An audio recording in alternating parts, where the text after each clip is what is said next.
Joining us now is Northeastern State men's basketball coach Jason Tinsley. Coach, it's your first year with the program. There's been a lot of turnover with the roster since last year's team. The team finished 16-13 overall, made it to the MIAA semifinals. Just give us a little bit of insight on the team that you inherited. Well, there's 5 guys returning that play double-figure minutes, and we talked just earlier this week. Every team is different each year. Your role changes. What your role is one year is going to be different the next year, and continuing going forward. The guys that are returning, they were playing more of a, for lack of a better word, a secondary role last year. They were not in a primary role, and every team has to find its own way to win. Last year's team, as you said, won 16 games. The majority of those guys are gone. Some through graduation, loss of eligibility, others for other reasons. So for this group to win 16 games, they're going to find their own way to do that. And we talk a lot about that, and they're going to step up.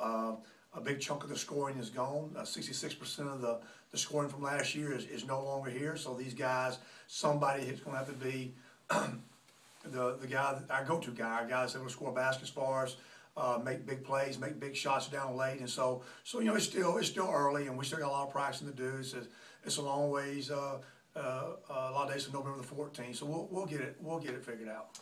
Touch a little bit on the MIAA. It's your first year in the conference, but just what have you heard? What do you know about the league? Yeah, well, I coached in Missouri for 3 years at Missouri State West Plains, and back then the MIAA was really good. Obviously, there's some teams in it now that we're not in it then, but they used to recruit our players when I was in West Plains, and so I've been familiar with it going back. That was 93 to 96. Mm-hmm. Then obviously I coached in the Peach Belt for 5 years, and then the Peach Belt plays on a national stage, and when you're playing at a national level, then obviously you know the other leagues that are in the top 2 or 3 in the nation, and obviously the MIAA any given year, top 1, 2, 3, leagues out there. So a lot of good players, a lot of good coaches. It's a deep league, a lot of teams. The schools traditionally just beat up on each other, and last year's a great example. You have the University of Central Oklahoma, a 20-win team that stays home for the NCAA tournament. I mean, that's almost unheard of, to get to 20 wins and not get in the tournament. But that just goes to show you the quality of teams in this league when a 20-win team can get left out. And then another team that goes on to win the national championship, so you can do that from this league. Yeah, exactly. I mean, that's the part we don't mention. The national champion is Central Missouri, who is there again. The MIAA conference champion, and of course a team that Northeastern State was able to beat last year on 2 occasions, and they had 5 losses for the year. 2 of them were to Northeastern State. I mean, so it's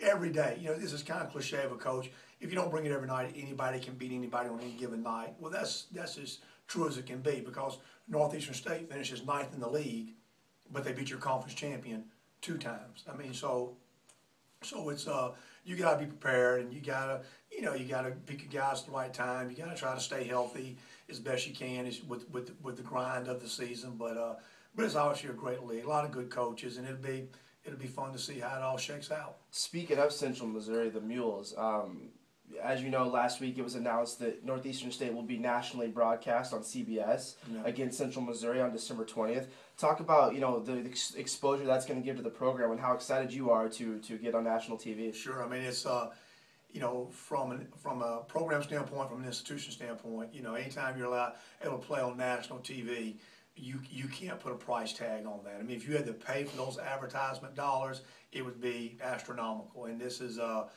great opportunity to not only showcase our program, but also showcase the institution. So I mean, we're excited about it. We haven't talked a whole lot about it. It will be here before you know it. And right now we're just trying to get ready for our first game. But as we get closer to it, obviously there'll be a buzz, there'll be some excitement, which there very well should be. And yeah, it's neat. I mean, it's neat. Anytime you can get with us, national TV, regional TV, that's a neat thing for your program. And last question before we let you get out of here. Taking away from wins and losses and those types of expectations, just what do you want to see from the team this season? Well, Coach Gibson had tremendous amount of success here. I mean, obviously, you know, the pinnacle, the 2003 national championship, but it is a different style. And I want the, you know, we play. We both have the same goals. We both want to get the same result, but we do it a different way. And this year, you know, we need to kind of lay the foundation for playing fast break basketball, being a pressing team, and you know, getting that system in place, and then recruiting toward that system. I mean, you know, I've said this my whole career. You got to figure out a way to win, because winning is most important. You got to win, but also I think you got to put a product out there that players enjoy playing, fans enjoy watching, and hopefully we can accomplish that this year. And you know, people come out and watch us play, and you know, the guys we talk about it every day. It's there again, another coaching cliche: play hard and compete, play hard and compete, play hard and compete. And you know, that's what we hammer home every day. We don't talk about a whole lot else beside that right now. I mean, we want them flying around and getting after each other, because playing fast break pressing basketball, you exert a lot of energy, and it's a hard style to play. Everybody wants to play that way. They just don't want to have to be the person that exerts all the energy to do it. And so right now we're trying to help them get that part figured out. Well, it certainly should be exciting to watch and a fun year as you enter your first year with the team. Coach, good luck this season, and thanks for joining us. I appreciate it. Thank you.